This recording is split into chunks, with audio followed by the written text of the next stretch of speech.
guys, today I have for you a review of the TMC airframe. I know this lighting makes me look whiter than a ghost, but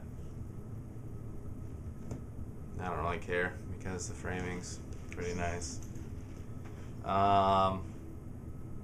Anyway, I have it on my head as well as I have my friends right here, so I can kind of show you guys a little closer and more details. So yeah. Like I said, this is the TMC airframe.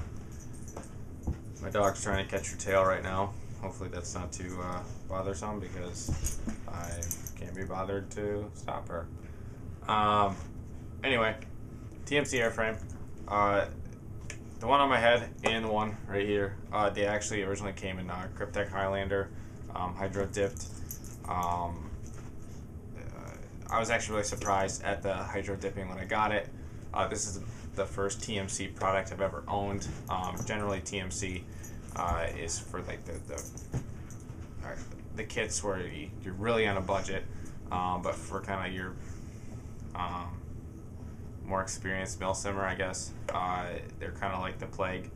You kind of want to stay away from them as much as possible, except when it comes to their airframes, because from my experience and from others' experience I've heard of, they're just great helmets, and I agree with that. Okay, stop, dog. Anyway, so yeah, the Cryptek, going into it real briefly, stop. It's actually a real deal. Cryptek, I was really surprised. It had the actual Cryptek Highlander logo on it, and the colors were correct. Me and my buddy actually debated on keeping it, but for our HRT loadouts that we're doing, I think green kind of suited it better, so we painted them.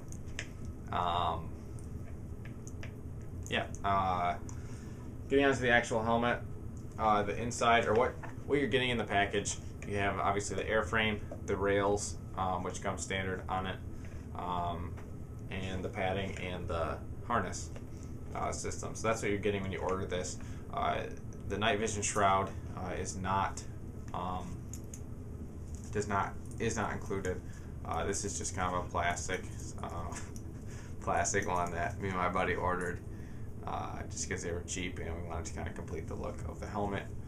But anyway, everything else is included in the helmet. I guess we'll go to the inside.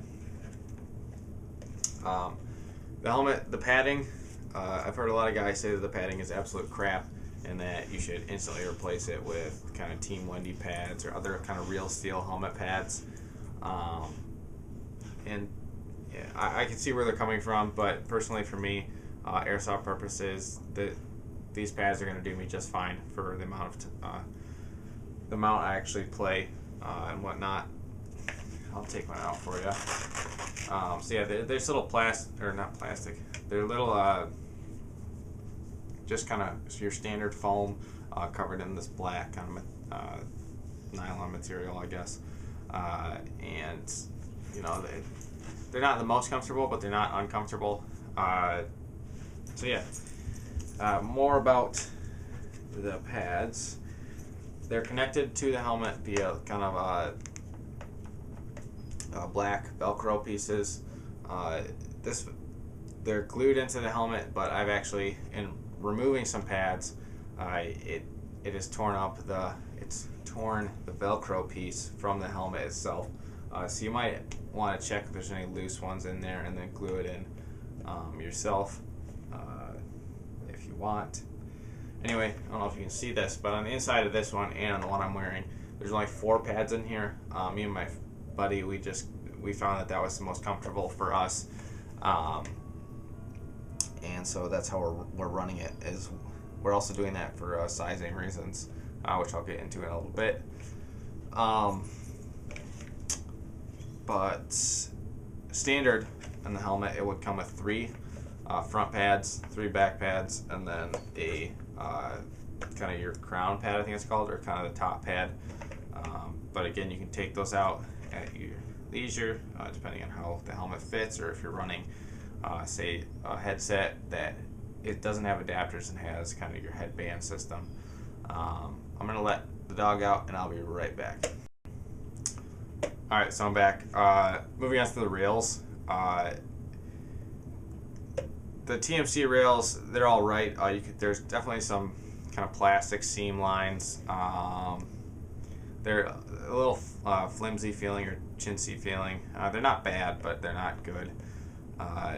Definitely, in my opinion, if you're going to be mounting something expensive on these things, like say like a contour camera or something, I would consider getting the real Crye Precision Airframe rails. But these, for my purposes, and airsoft will do just fine.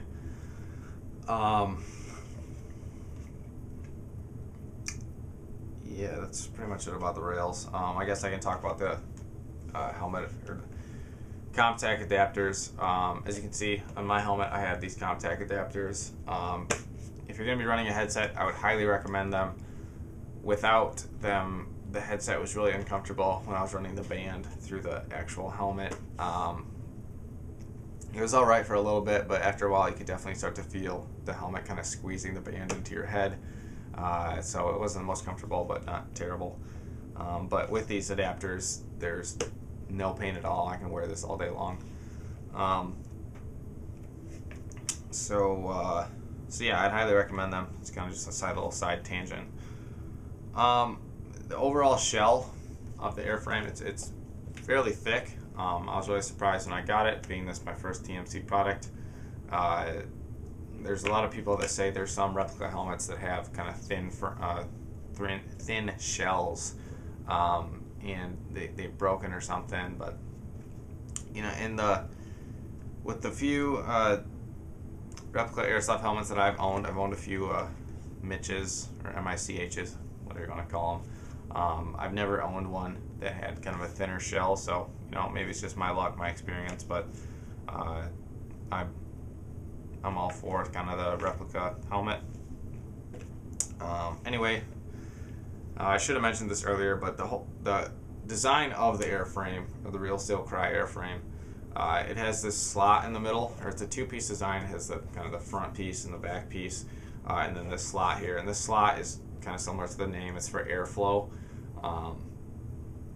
So in the summer, you're sweating a lot.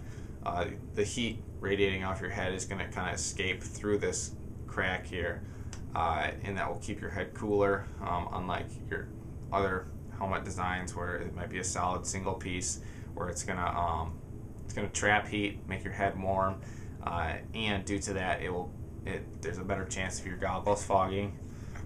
So there's a lot of perks for both the real steel purpose. There's a lot of perks for this helmet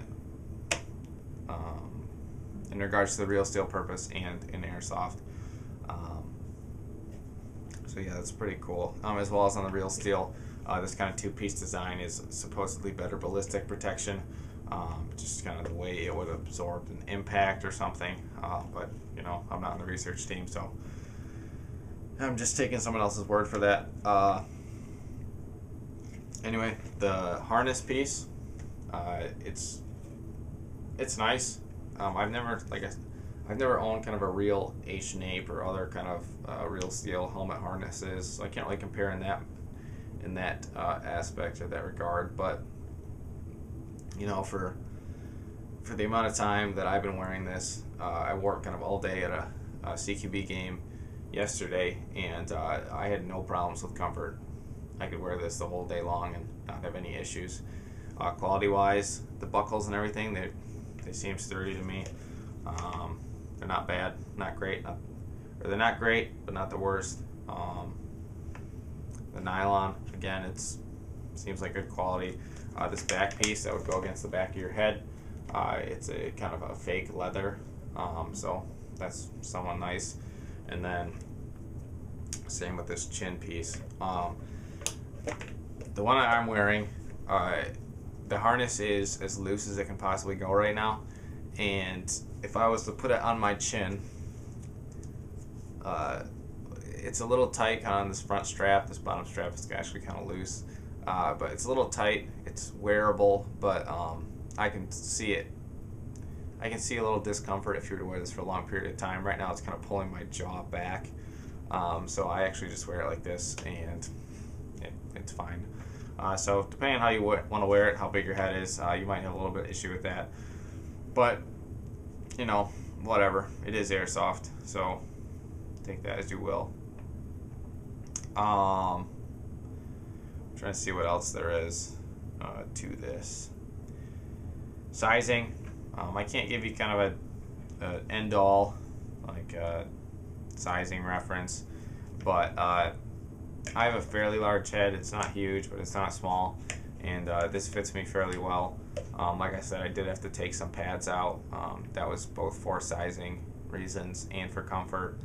But you know, if you have an average size head, I'd say you're probably good to go on this thing.